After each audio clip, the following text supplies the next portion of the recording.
Assalamualaikum warahmatullahi wabarakatuh. Perkenalkan, nama saya Ninda Lastia dari Prodi Perdagangan di Kementerian.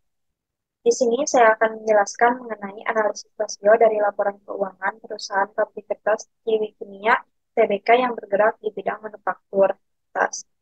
Di sini saya sudah membuat tabel rasio laporan keuangan mulai dari rasio likuiditas, rasio aktivitas, rasio solvabilitas, rasio profitabilitas, dan rasio pasar. Di sini pertama yang akan saya jelaskan yaitu rasio likuiditas. Rasio likuiditas merupakan rasio yang menggambarkan perusahaan dalam memenuhi kewajiban yang akan segera jatuh tempo. Yang pertama yaitu dalam tabel ada current rasio yang mencakup aktiva lancar dan hutang lancar.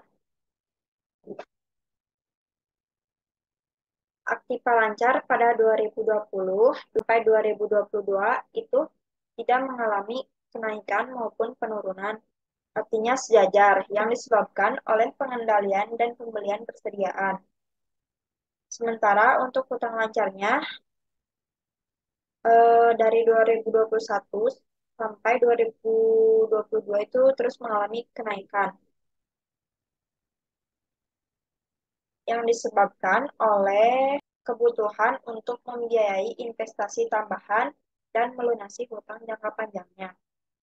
Untuk CR-nya di sini, CR yang warna kuningnya yang bisa dilihat di grafik itu pada 2020 masih di atas, lalu mengalami penurunan pada 2021 dan 2022. Penurunan ini disebabkan oleh penurunan aset lancar dan penurunan pendapatan serta peningkatan utang jangka pendek. Itu tabel yang kedua ada kas rasio yang mencakup kas dan setara kas dan hutang lancar. Dapat dilihat bahwa kas dan setara kas lebih tinggi ya. Kas dan setara kas lebih tinggi pada 2020 dan 2022. 2021 mengalami penurunan. Kenaikan kas dan setara kas ini terjadi karena adanya faktor pendorong kenaikan kas rasio yaitu efisien operasional pada biaya produksi yang menghasilkan lebih banyak pendapatan bersih masuk ke kas dan mendapatkan pendanaan eksternal melalui pinjaman dan investasi baru. Untuk penghitungan CR-nya yang ini sistemnya kayak yang di atas yaitu eh, kas dan setara kas dibagi hutang lancar lalu dikali 100%.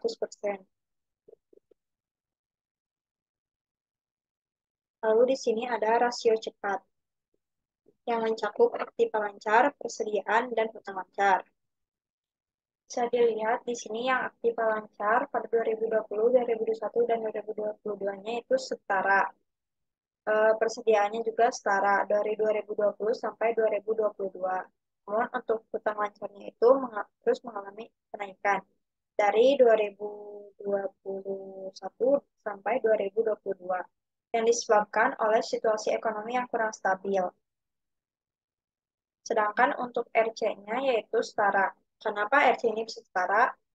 Artinya bahwa pabrik kertas Kiwi Kimia ini memiliki tingkat likuiditas yang stabil dan mampu membayar kewajiban jangka pendeknya dengan cepat pada periode 2020, 2021, dan 2022. Untuk cara penghitungannya sendiri, RC ini aktiva lancar dikurangi persediaan dan dibagi hutang lancar. Lalu dikali 100%.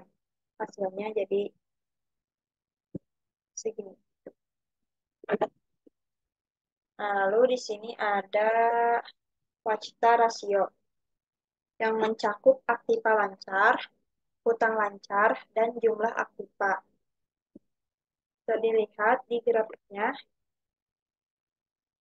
pada 2020, 2021, dan 2022 aktiva lancarnya setara.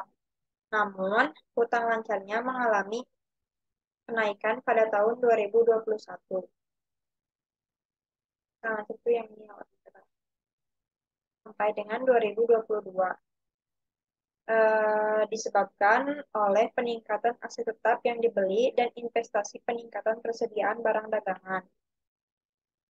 WR-nya itu setara dari 2020, 2021, dan 2022. Disebabkan oleh sistem manajemen modal kerjanya yang efisien dan mampu mengoptimalkan aset lancarnya seperti kas, piutang penjualan, dan persediaan. Juga mampu memenuhi kewajiban saat jatuh tempo. Ke rasio aktivitas.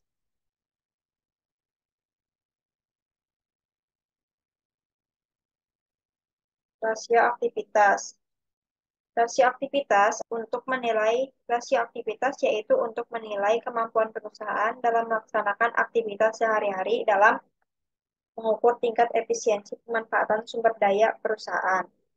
Yang pertama ada total asset turnover ratio yang mencakup penjualan dan total aktiva.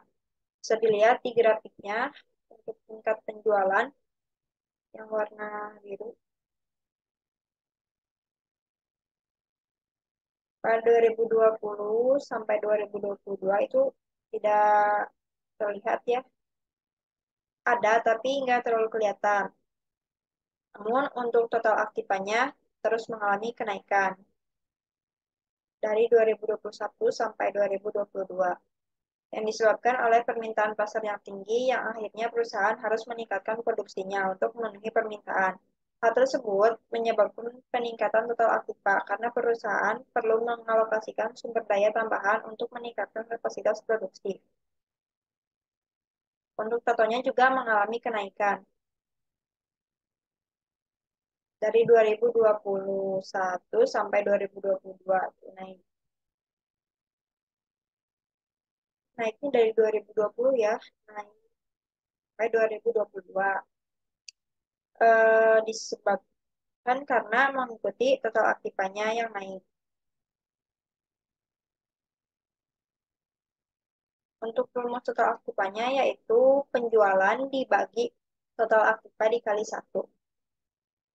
Lalu tabel yang kedua ada receivable turnover ratio yang mencakup penjualan neto dan piutang rata-rata.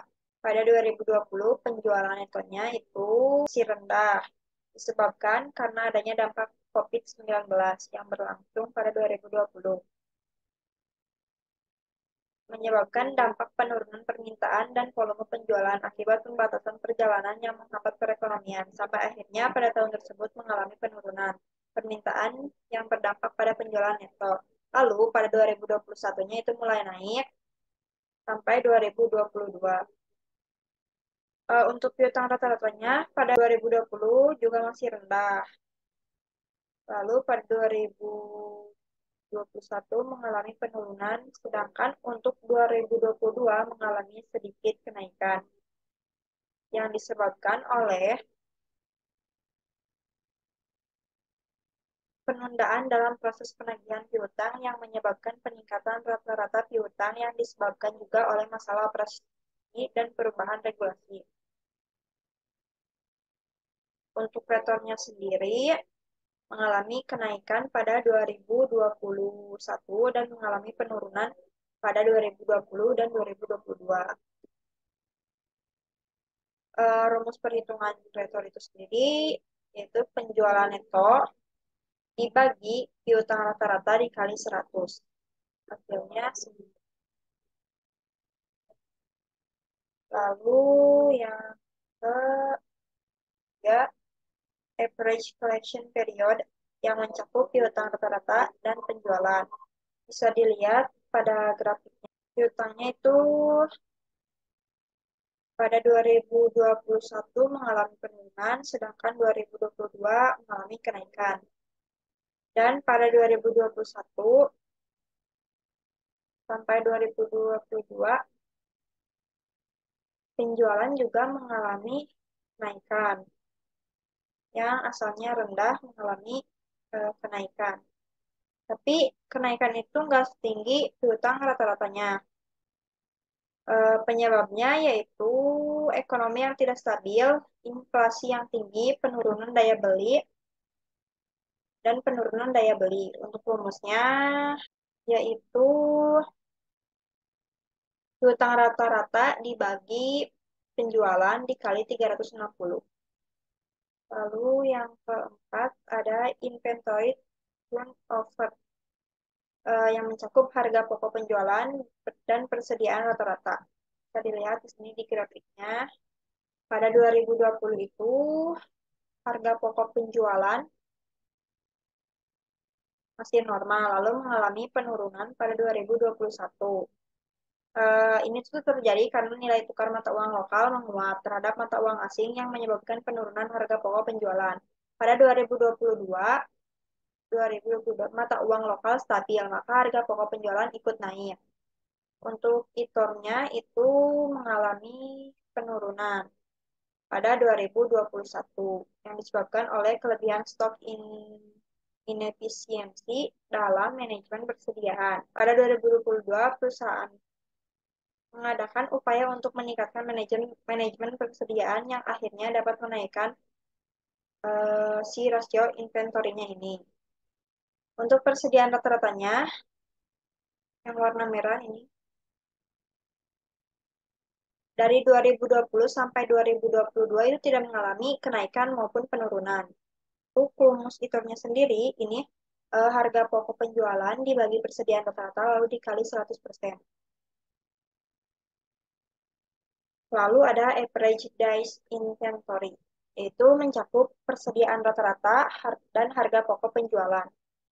Bisa dilihat ya, ini average days inventory yang mencakup persediaan rata-rata dan harga pokok penjualan. Bisa dilihat di grafiknya.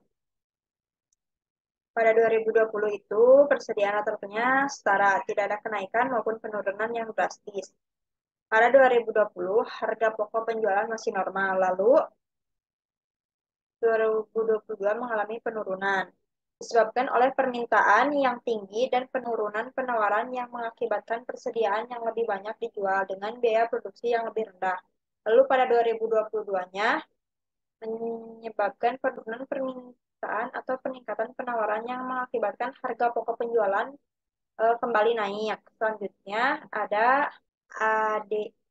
Pada 2020 itu normal, lalu mengalami kenaikan pada 2021 yang disebabkan oleh kebijakan strategi, yaitu pengurangan persediaan dan peningkatan putaran persediaan, sehingga mengurangi kenaikan average days inventory, begitupun penurunan pada 2022, yang diakibatkan oleh kebijakan dan strategi. Jadi naiknya hanya pada 2021 saja. Untuk rumus penghitungannya, yaitu persediaan rata-rata dikali 360 lalu dibagi harga pokok pokok dikali 100%. Lalu di sini ada aset turnover. Lalu di sini ada aset turnover yang mencakup penjualan dan total aktiva. Bisa dilihat di grafiknya, penjualan itu pada 2020 tidak terlihat. Lalu pada mengalami kenaikan pada 2021 dan 2022. Penyebabnya karena peningkatan permintaan terhadap produk kertas yang akhirnya meningkatkan penjualan. Lalu total aktiva pada 2020 masih normal dan ikut mengalami kenaikan pada 2021 dan 2022 yang disebabkan oleh penambahan modal kerja dan investasi dalam aset tetap. Untuk atonya juga mengikuti total aktiva yang semakin naik yang disebabkan oleh faktor yang sama karena saling berkaitan.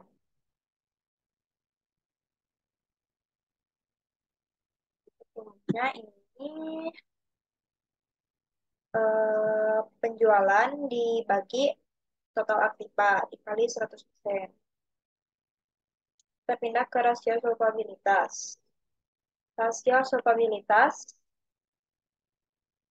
yaitu rasio yang mengukur kemampuan perusahaan untuk memenuhi kewajiban jangka panjangnya. Yang pertama ada total debit to equity ratio yang mencakup total hutang dan modal sendiri. Pada 2020, Total hutang dan modal sendirinya itu setara, normal. Lalu pada 2021 mengalami penurunan modal hutangnya karena disebabkan oleh peningkatan ekuitas. Ketika ekuitas ini naik atau meningkat, sementara hutang tetap sama atau mengalami penurunan, maka rasio hutang terhadap ekuitas menurun. Pada 2022-nya itu kembali naik. Untuk modal sendiri pada tahun 2020 masih di bawah dan mengalami kenaikan pada 2022. Disebabkan oleh laba yang tinggi dan penambahan modal dari pemegang saham. Untuk rumusnya ini, rumus DER, yaitu total hutang dibagi modal sendiri dikali 100%. Lalu pada tabel yang kedua ada debit to asset ratio yang mencakup total hutang dan total aktiva. Pada 2000 ya, tabelnya. Pada 2020, total hutang itu tinggi disebabkan oleh penurunan pendapatan atau laba yang signifikan karena peminjaman untuk membiayai kebutuhan operasional. Lalu pada 2021-nya mulai menurun. Lalu pada 2022-nya ini mulai naik lagi. Namun tidak setinggi pada 2020 ya.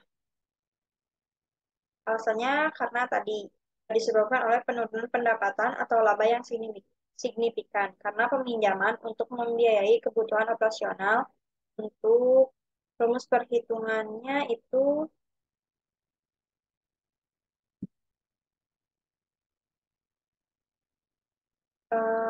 total hutang dibagi total aktiva dikali 100%.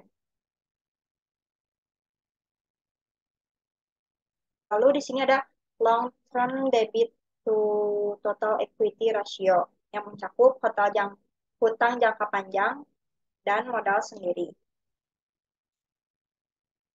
Kenapa ini bisa nol jumlahnya? Karena pembagian dari hutang jangka pendek dan modal sendirinya. Pada 2020 itu, hutang jangka panjangnya tidak terlihat ya sampai 2022. Artinya sangat rendah. Dikarenakan perusahaan memiliki kinerja keuangan yang baik sehingga dapat membayarkan hutang jangka panjangnya melalui pendapatan atau arus kas yang cukup. Lalu kenaikan modal sendiri pada tahun 2020. Modal sendiri yang ada lalu mengalami penurunan pada 2021 dan naik kembali pada 2022 yang disebabkan oleh danaan internal yang terjadi melalui pengumpulan laba ditahan maupun penggunaan cadangan keuangan yang ada. Untuk LTDE atau long term debit to total equity ratio-nya ini mengalami kenaikan pada 2021 dan mengalami penurunan pada 2022 yang disebabkan oleh pendapatan yang meningkat signifikan, reduksi utang, dan penerbitan ekuitas. Untuk rumus penghitungan LTDE ini, hutang jangka panjang dibagi modal sendiri, lalu dikali 100%. Hanya bisa 0%. Lalu yang keempat ada time interest earned ratio yang mencakup EBIT dan bunga. Pada 2020, EBIT masih rendah dan belum mengalami kenaikan seperti pada 2021 dan 2022 disebabkan oleh peningkatan harga jual. Sedangkan pada 2022-nya, EBIT mengalami penurunan yang disebabkan oleh penurunan harga jual dan kenaikan biaya produksi yang tidak terkompensasi dengan peningkatan harga jual. Lalu pada 2020 dan 2022, bunganya itu tidak mengalami kenaikan ataupun penurunan yang disebabkan perusahaan menerapkan struktur modal yang stabil di mana tingkat hutang dan bunga tetap relatif konstan. Lalu untuk tiernya ini mengalami kenaikan ya dari 2000 2020 naik 2021 lalu mengalami sedikit penurunan pada 2022-nya yang disebabkan oleh laba sebelum bunga dan pajak pada tahun 2021 tahun 2021 dan menurun lagi pada 2022 ini yang disebabkan oleh penurunan laba sebelum bunga dan pajak. Rumus perhitungannya ini year yaitu EBIT dibagi bunga dikali 100%.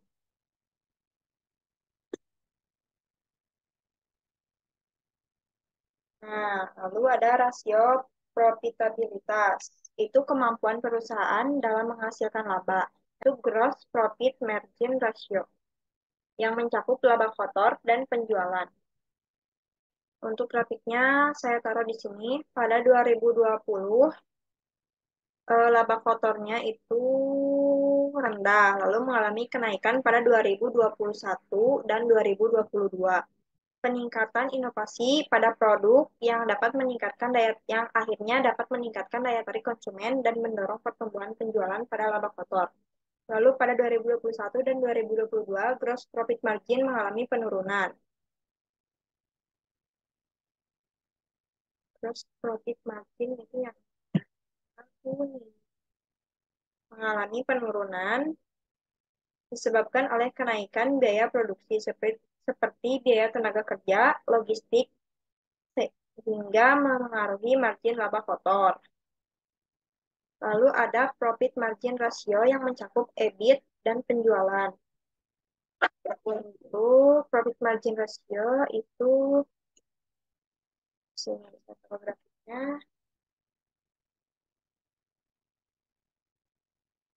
Bisa dilihat di grafik ini ya, pada 2020 EBIT masih rendah. Lalu pada 2021 mengalami kenaikan.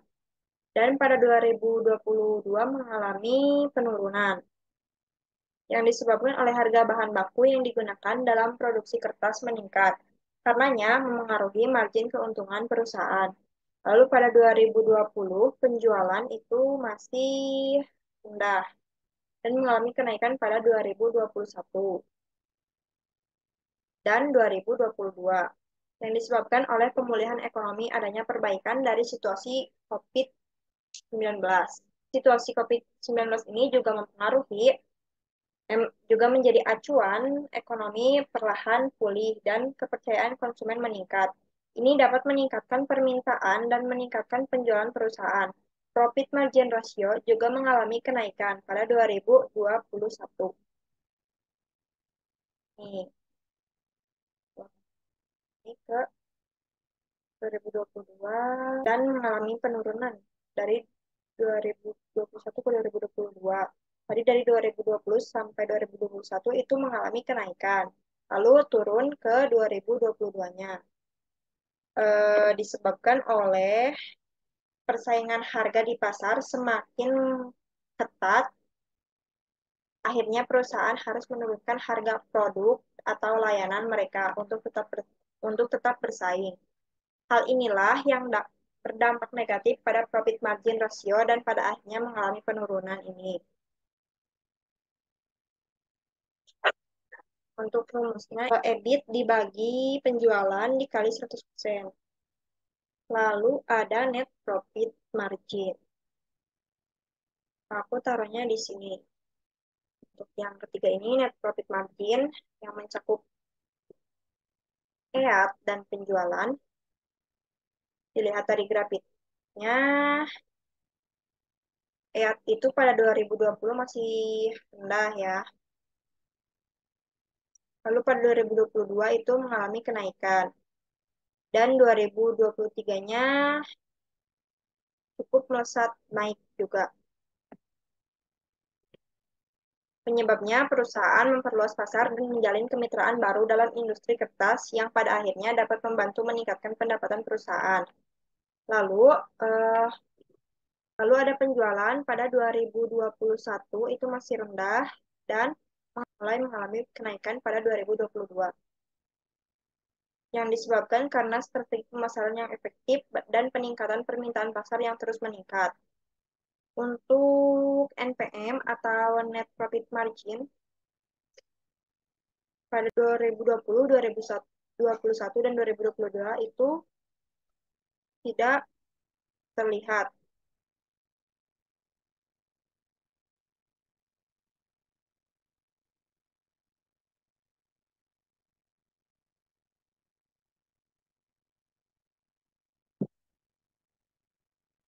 Terjadi karena biaya produksi yang tinggi dan naiknya bahan baku. Lalu yang keempat ada return on asset yang mencakup EBIT dan total aktiva. Dilihat dari grafiknya, yang ini. Dilihat dari grafiknya pada tahun 2020, 2021, dan 2022, EBIT-nya itu masih sangat rendah. Kenapa bisa rendah ini? EBIT-nya disebabkan karena biaya produksi yang mengalami kenaikan signifikan. Sedangkan untuk total aktifanya ini terus mengalami kenaikan. Yang puncaknya itu pada tahun 2022 yang disebabkan oleh akuisisi penggabungan perusahaan dengan perusahaan lain. Akhirnya terjadi peningkatan total aktiva. Lalu untuk ROA-nya, Return on Asset, itu mengalami kenaikan pada tahun 2021. Dari 2020 naik pada 2021 dan turun kembali pada 2022-nya yang menyentuh sampai 1%.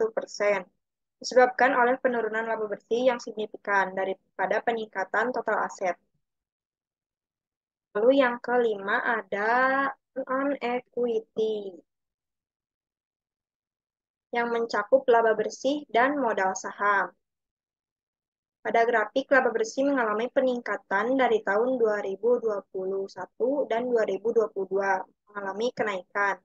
Namun untuk modal sahamnya dirasa masih sangat rendah karena terjadi ketidakstabilan ekonomi, seperti fluktuasi mata uang dan pertumbuhan ekonomi yang melambat, menyebabkan para investor tidak berinvestasi dalam saham perusahaan, sedangkan untuk ROE-nya mengalami kenaikan.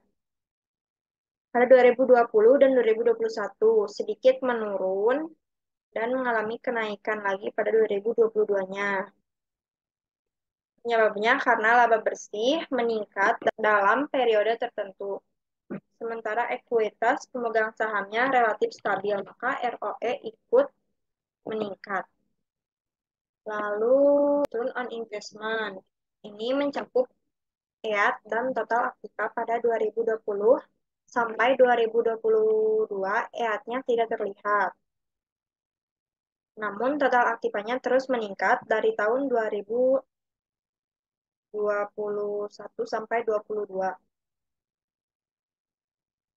Disebabkan kenaikan nilai likuidasi atau realisasi dari aset yang tidak terlihat dalam laporan laba rugi, dan meningkatnya dana eksternal meskipun EA tidak terlihat bukan berarti perusahaan tidak menghasilkan laba, namun dampak dari beban fiskal dan penurunan harga kertas keseluruhan dan biaya overhead yang tinggi juga dapat mengakibatkan EA jadi tersembunyi.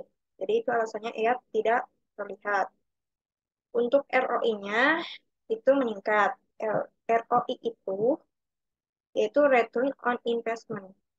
Ini meningkat ya, naik. Dari 2021 sampai 2022. Banyak naik dari 2020 sih naik. Nah, untuk yang terakhir ada earning per saham yang mencakup EAT dan jumlah lembar saham. Nah, EAT dari 2020 sampai 2021 tidak terlihat. Namun jumlah sahamnya dari 2020 sampai 2022 mengalami kesamaan disebabkan perusahaan menggunakan keuntungan yang dihasilkan pada tahun-tahun sebelumnya untuk memperkuat modal dan pertumbuhan perusahaan pada tahun-tahun berikutnya. Perusahaan memutuskan untuk menahan laba daripada membagikan kepada pemegang saham. Maka ini menyebabkan jumlah saham tetap meskipun EAT-nya tidak terlihat. Lalu ada rasio pasar. Rasio pasar ini yang pertama ada yang pertama ada price earning ratio yang mencakup harga saham per lembar dan EPS. Bisa dilihat ini untuk tabel yang price earning ratio.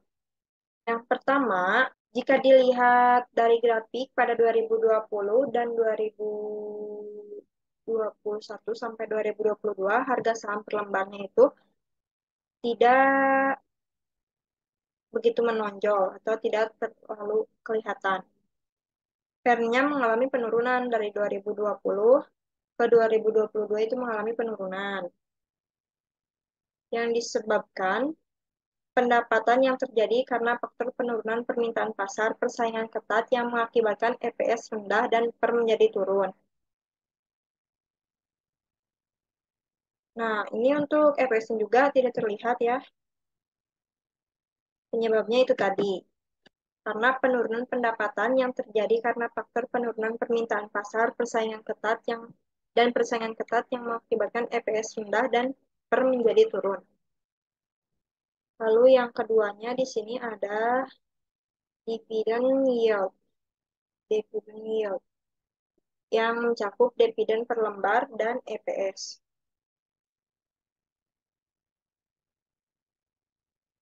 Grafiknya sendiri ini pada 2020 sampai 2022 itu dividen per lembarnya tidak terlalu kelihatan, namun ada ya. Sedangkan untuk EPS-nya sendiri itu tidak terlihat pada 2020 sampai 2022. Namun untuk DY-nya atau dividen yield-nya itu di sini sangat terlihat ya.